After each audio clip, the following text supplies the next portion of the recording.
अरे बहू, पता नहीं ये मुए ऑटो वालों को क्या हो गया है, एक भी दिखाई नहीं दे रहा। इतनी देर से मंदिर के बाहर खड़े हैं। जी माँ जी, अब तो दोपहर भी होने को आई है, कहीं ऐसा ना हो कि हमें खड़े खड़े शाम हो जाए। लगता है हमें चलकर ही घर जाना पड़ेगा। हाँ, और कर भी क्या सकते हैं। चल बहू, पैदल ही चलते हैं, आज का तो दिन ही खराब है। दोनों सास बहू किसी तरह घर पहुंचती हैं। अरे मर गए रे, आज तो मेरे पैरों ने जवाब दे दिया है। अरे बहू, एक काम कर, जरा मेरे पैर दबा दे, आज तो मुझसे ठीक से चला भी नहीं जाएगा। ठीक है माँ जी, अभी दबाती हूँ। एक बात कहूँ माँ जी? हाँ बोल।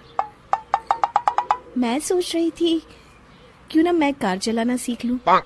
मोहन तो ऑफिस चले जाते हैं सुबह सुबह, और फिर हम दोनों को कहीं जाना होता है तो हमें ऑटो का इंतजार करना पड़ता है। वैसे भी हमारी एक कार तो घर पर ही पड़ी रहती है ना। बहू, आजकल तो एकता कपूर के टीवी सीरियल्स को ज्यादा ही देख रही है, और इसी वजह से तेरा दिमाग खराब हो गया है। बड़ी आई कार चलाने वाली। ये सब काम औरतों को शोभा नहीं देते, और मोहल्ले में हंसी उड़वाएगी क्या? अरे कैसी बातें करती है माँ जी, आज तो औरतें हवाई जहाज भी उड़ा लेती हैं। उड़ाती होगी, लेकिन तू जमीन पर ही रह, हमें नहीं उड़वाना तुझसे कोई हवाई जहाज। मेरी बहू, तुम मुझे ना घर के काम करती हुई ही अच्छी लगती हो, और तू वही किया कर। बेकार की बातें सोचकर अपने साथ साथ मेरा भी दिमाग खराब मत कर। लेकिन माँ जी, मेरी बात तो सुनिए। देख बहू, दुनियादारी में मैं तुझसे ज्यादा अच्छी तरह समझती हूँ। मैं ये कभी नहीं चाहूंगी कि मेरी बहू कार लेकर मोहल्ले भर में डोलती फिरे। घर की औरतें घर के काम करते हुए अच्छी लगती है। चल, बहुत दबा लिए तूने मेरे पैर, अब जरा घर के कामों पर नजर घुमा ले। ठीक है माँ जी, जैसी आपकी मर्जी। अच्छा माँ जी, मैं जाके कपड़े धो लेती हूँ। इतना कहकर नीलिमा वहां से चली जाती है। उसी शाम, क्या बात है भाग्यवान, आज तुम्हारा मुंह क्यों लटका हुआ है? जाने भी दीजिए ना, आप जानकर क्या करेंगे? अरे नहीं नहीं, बताओ क्या बात है। अगर कोई तकलीफ है तो मुझसे बताओ। आज मैं माँ जी से कह रही थी कि मुझे कार चलाना सीखना है। जब आप घर पर होते नहीं और हमें कहीं बाहर जाना होता है तो ऑटो के भरोसे हम लोग बैठे रहते हैं।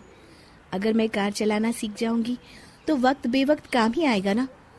लेकिन माँ जी ने तो साफ तौर पर मना कर दिया।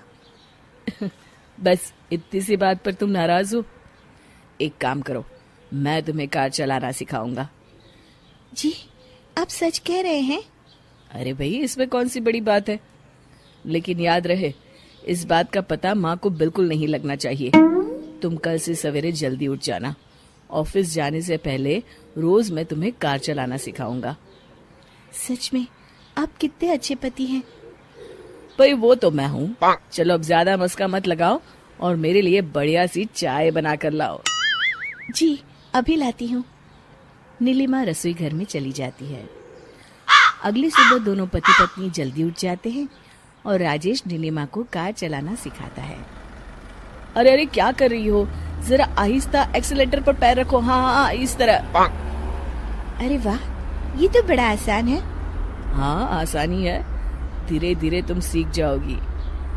इस तरह देखते देखते नीलिमा कार चलाना सीख जाती है। ये हम घर पहुंच गए। अरे वाह मेरी धर्म पत्नी, अब तो तुम मुझसे भी अच्छी तरह कार चला लेती हो। हाँ, वो तो है। चलिए मैं घर जाती हूँ, कहीं माँ जी को पता न चल जाए। ठीक है, चलो मैं भी ऑफिस के लिए निकलता हूँ। इस तरह कुछ दिन बीत जाते हैं। फिर एक दिन नीलिमा की सास सीढ़ियों से उतर रही होती है, तभी अचानक उसका पैर फिसल जाता है और वो नीचे गिर जाती है। उनके पैरों से खून निकलना शुरू हो जाता है। मर गई रे, मेरा पैर। नीलिमा दौड़कर वहां आती है। क्या हुआ माँ जी? अरे बहू, मेरा पैर फिसल गया, मैं गिर गई। अरे मर गई रे, मुझे जल्दी अस्पताल ले चलो। अरे भाग्यवान, ये क्या हो गया? तुम्हारे पैर से तो खून निकल रहा है। रमेश भी कंपनी के काम से बाहर गया हुआ है। इतनी रात को तो कोई ऑटो भी नहीं मिलेगा। हे भगवान, अब क्या होगा। आप चिंता न करिए माँ जी, मैं अभी आपको अस्पताल लिए चलती हूँ। नीलिमा फौरन अपनी सास को कार में बिठाकर अस्पताल ले जाती है। अस्पताल में मलहम पट्टी कराने के बाद नीलिमा की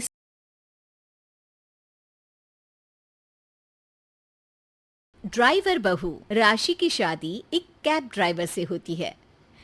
उसके 2 बच्चे और सास बड़े ही प्यार से जिंदगी चल रही होती है कि एक दिन राशि, मैं काम पर जा रहा हूँ। किसी चीज की जरूरत हो तो फोन कर देना, शाम को लेते हुए आऊंगा। हाँ हाँ जा, और कभी माँ से भी पूछ लिया कर कि कोई जरूरत है कि नहीं। अरे माँ, तेरी भी जरूरत का तो वो ख्याल रखती है ना। पति काम पर चला जाता है। तभी राशि की ननद आ जाती है। अरे वाह नीतू, तू कब आई? और नंदोई जी कहाँ हैं?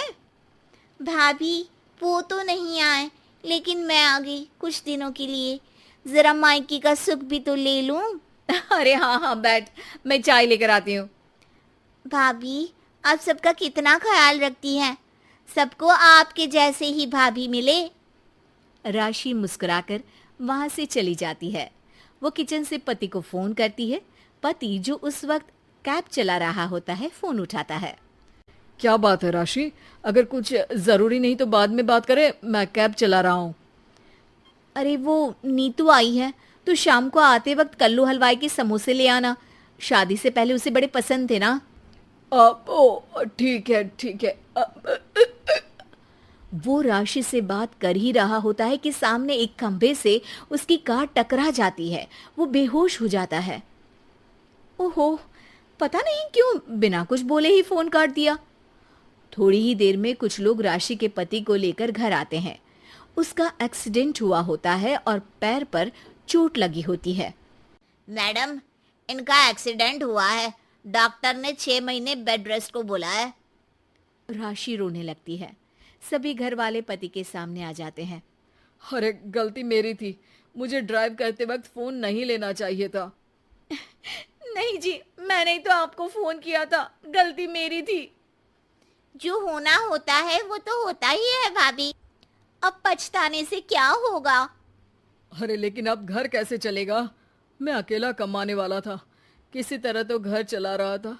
रोज की कमाई रुक जाएगी तो बच्चे कैसे पलेंगे? मैं कुछ मदद कर दूंगी भैया, इनसे भी बात कर लेती हूँ। अरे नहीं नहीं, तू बेटी है इस घर की, तुझसे पैसे लेना अच्छा नहीं लगेगा हमें। तो क्या करेंगे, भूखे तो नहीं मरेंगे ना। तू औरत होकर कर क्या सकती है, और मेरी भी उम्र हो चुकी है। वैसे आप लोगों को एक बात बोलूं, अगर बुरी ना लगे तो? हाँ हाँ बोलो ना। भाभी आप तो इतनी अच्छी ड्राइव कर लेती हो, कैब क्यों नहीं चलाती? भैया की कैब को कुछ दिनों तक आप ही चला लो। अरे नहीं नहीं, इससे अच्छा तो हम लोग भूखे ही मर जाए। नीतू को माँ की बात पर गुस्सा आ जाता है।